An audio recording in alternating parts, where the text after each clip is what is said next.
The unbearable weight of massive talent finds Nic Cage returning to center stage.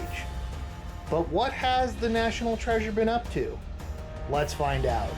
In the movie galaxy of the YouTube universe, you've landed on Frame Rate Studio, your guide for all things movie. I'm Corey. And I'm Chad. In this two-part episode, we'll be taking a look at two of Nic Cage's more recent films. In part one, we review the 2018 action horror flick, Mandy. Then in part two, we'll take a look at the 2021 drama, Pig. Cage fight! Cage fight! Cage fight! Good grief. This is what I have to put up with, people. In this episode, we'll be taking a look at one of Nic Cage's more recent offerings, the 2018 action horror flick, Mandy. So rather than trying to come up with our own synopsis of this, we fall back on Amazon's description because they say it best. Quote, "The quiet life of devoted couple Red and Mandy takes a dark and bizarre turn when a nightmarish cult and their maniacal leader seek to possess Mandy, body and soul.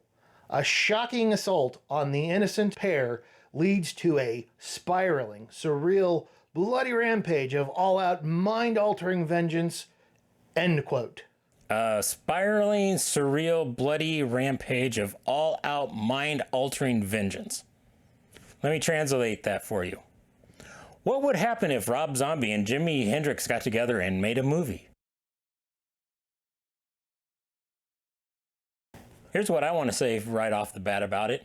If you guys like 80s horror films, you're going to love this. This just reminds me of a lot of great 80s horror films, even the bad ones, the ones that go direct to video back then. It fits that. It is so much fun. I loved it. Everything about it, even the main like creatures, the bad guys, they are some of the best creatures I have seen on movies for a long time. They are very unique, very cool. I would add on to that, this movie is so metal. So unbelievably metal. And I am not and was not a metalhead. But this movie is so metal and makes you think of if you took a 1980s heavy metal music video and you brought it to life, this is what you would get. There's so many homages to so many things in this, even from it's far into the movie, but like that first animated sequence, I'm like, well, there's heavy metal. Yep. You know, there's that. And yes, your point in that it's like a bunch of 80s horror. I mean, that over the top, but over the top in the right way. Over the top in the right way. I said unnecessary at times, but it fits that 80s genre. Oh no, there's plenty of unnecessary stuff, but that's what this movie's supposed to be. It's supposed to be in many ways unnecessarily over the top. Yep. And when I say it's metal, I'm talking about from when going after the people that took Mandy, him smithing that weapon, that's such a metal moment. The chainsaw battle that he gets into with the one guy. I mean, it's just so exciting and so much fun and just, yeah, and the visuals are just 80s-rific, I mean, is what I would say. And just, I mean, it's also, I mean, to think of some stuff that's a little more recent, that kind of the thrill ride that it is, made me also think of like things like John Wick.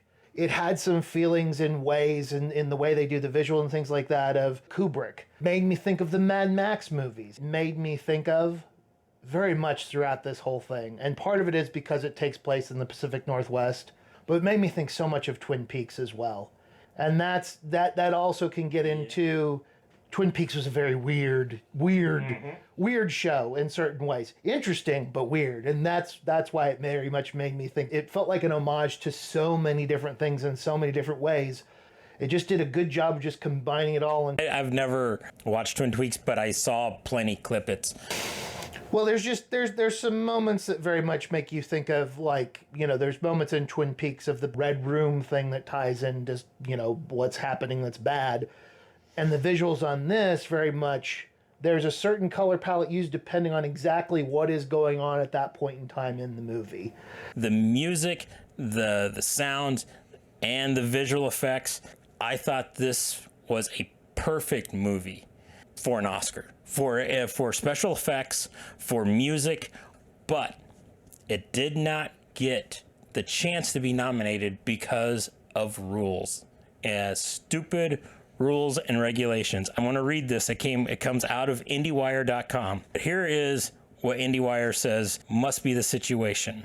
Variety reported earlier this week Mandy was disqualified. Disqualified, it was the words they used. Disqualified from the Oscars because it was released on VOD before it completed its qualifying run. When asked to elaborate the disqualification, a representative from the film told IndieWire a qualifying run means the film is released for 1 week in Los Angeles. Nowhere else matters. I don't care where you are. You don't matter. Only Los Angeles matters. So 1 week in Los Angeles with a minimum of 3 screenings per day.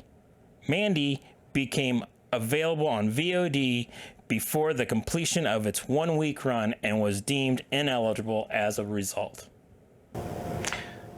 This is beyond ridiculous and stupid.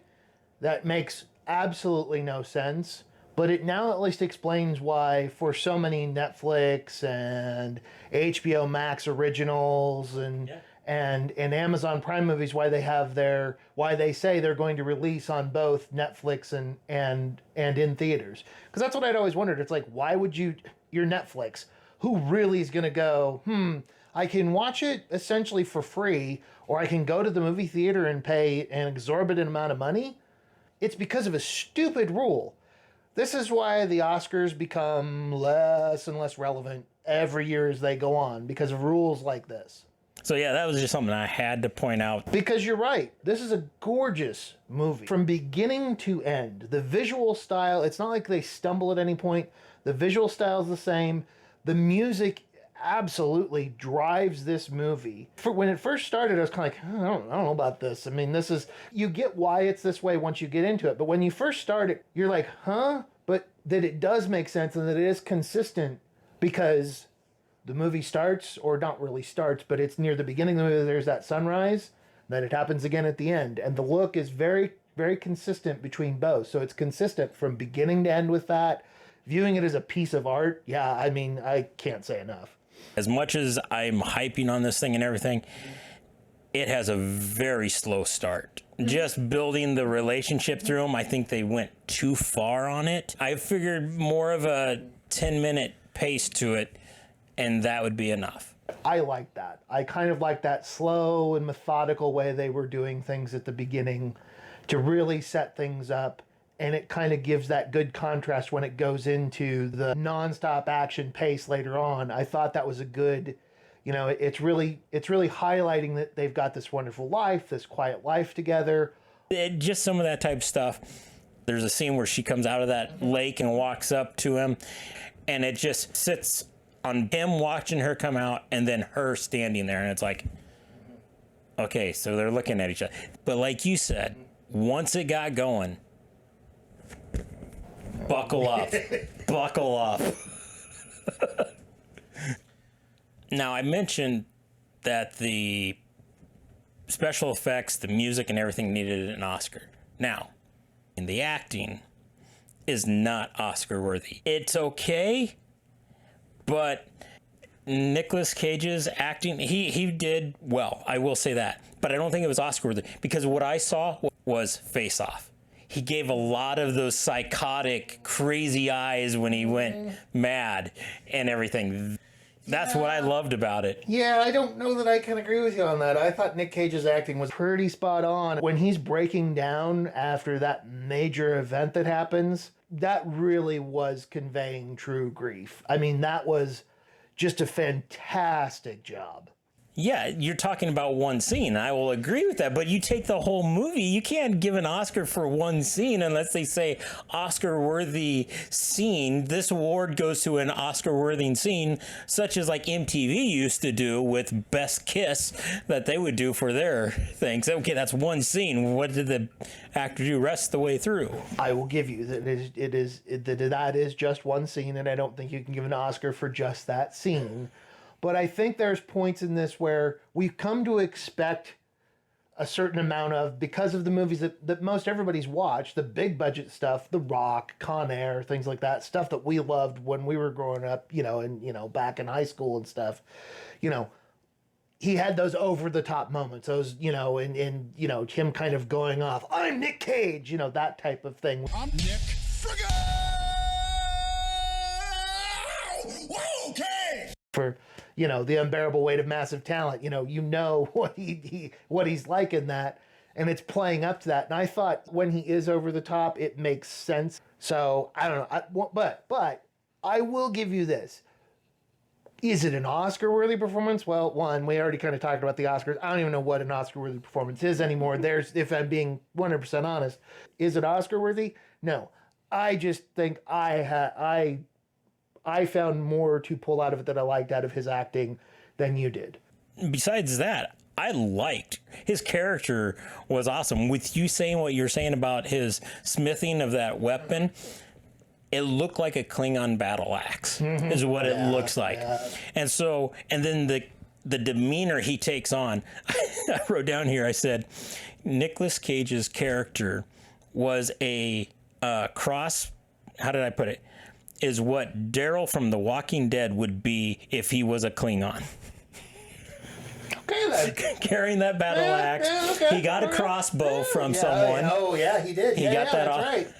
And so he's walking around like a biker and everything. What I will say about the ending is with 15 minutes left of it, I found myself so disappointed that there was only 15 minutes left.